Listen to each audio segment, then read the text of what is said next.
간추린 뉴스입니다. 일본 도쿄전력이 오늘 후쿠시마 제1원자력발전소 오염수 7차 해양 방류를 마쳤다고 교도통신이 보도했습니다.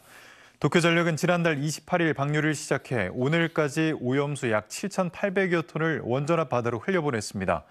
도쿄전력은 이번에도 원전 주변 바닷물에 포함된 방사성 물질인 삼중수소 농도에 이상이 없었다며 이달부터 다음 달에 걸쳐 8차 방류를 할 예정이라고 밝혔습니다. 서울 중랑경찰서는 강북 일대 아파트를 돌며 차량을 훔치고 범행 은폐를 위해 번호판을 위조한 혐의로 40대 A씨를 구속했습니다. A씨는 지난 7일부터 11일 사이에 강북권 아파트 여러 곳의 주차장에서 사이드미러가 접히지 않은 차량 4대의 문을 열어 시동을 건 뒤 훔쳐 달아난 혐의를 받고 있습니다.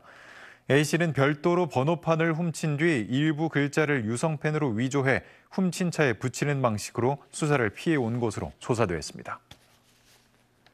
고속도로에서 차량 추돌 사고를 처리하던 운전자를 치어 숨지게 한 뒤 범행을 은폐한 견인차 기사가 구속됐습니다. 30대 A씨는 지난 4월 28일 오전 경기도 광주시 제2중부고속도로 하남 방면 상번천 졸음쉼터 부근에서 추돌 사고 후 도로에 나와 있던 30대 운전자 B씨를 자신의 견인차로 깔고 지나가 숨지게 한 혐의를 받고 있습니다. A씨는 사고 사실을 숨기기 위해 사고 차량의 블랙박스 메모리 카드를 빼가기도 했습니다. 경찰은 당시 출동했던 구급차 블랙박스 영상에서 A씨의 견인차가 중앙분리대와 1, 2차로에 걸쳐 있던 B씨의 차량 사이를 들어가면서 B씨를 치고 넘어가는 장면을 확인해 검거했습니다.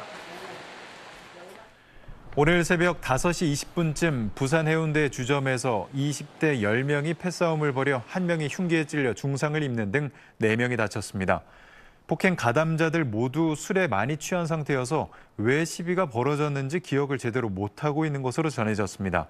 폭행 가담자 가운데 일부가 몸에 문신이 있었던 탓에 조직폭력배 사이의 다툼이라는 의혹도 제기됐지만 경찰은 가담자 가운데 조폭은 없다는 입장입니다. 경찰은 현재 8명을 검거하고 달아난 2명의 뒤를 쫓고 있습니다. 지금까지 간추린 뉴스입니다.